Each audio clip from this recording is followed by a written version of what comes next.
Time to get into some damn amp history. We're talking history. It's time for content. This medium-sized, beautiful bastard right here is the Gallien-Krueger GMT 300B. Years ago, I was on Craigslist and I stumbled upon a listing with no pictures, and it just said Gallien-Krueger bass amp, 215 bass cab, $300. Drove to the guy's house, bought it, loaded the 215 in the back seat of my BMW convertible, brought it home and started doing some research. I'm pretty sure the 300Bs are the first bass amps ever built by Gallien-Krueger. They were made in the early 70s in Bob Gallien's garage. Has anyone famous used these?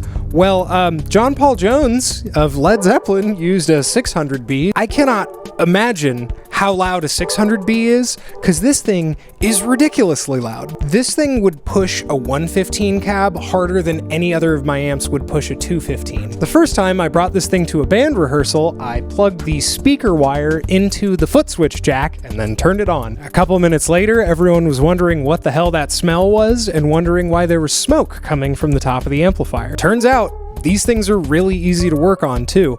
The circuit boards are laid out super nicely, so I opened the lid, saw a resistor was burnt in half, chucked a new resistor in there, bam, it's worked perfectly ever since. This thing has a lot of features for an early 1970s bass amplifier. It has a bright and normal input, a 10 dB attenuator, a contour, it has a current limit switch. I don't fully understand how it works, but it supposedly works kind of like an attenuator on a modern amp. It has a really advanced EQ section for the early 70s. It has a distortion knob, which it doesn't really do anything.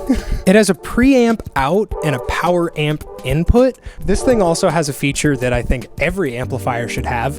It has an AC socket on the back. You can just plug shit into it if you want to. I've seen a couple pop up on Craigslist and I've been really tempted to buy another one. I've seen one 600B. It was a lot more expensive because of that Led Zeppelin connection, but man, if I had the money, I would have picked that thing up. And I think if you have the money, you should pick one of these up. It is just a weird time capsule of the early 70s that is loud as hell and has so much tonal variety just caked in. Check out Infinite Kamikaze on all streaming services. Check out our website for shows and stuff. I got a couple really big projects coming up. I may have bought a bass 6 neck.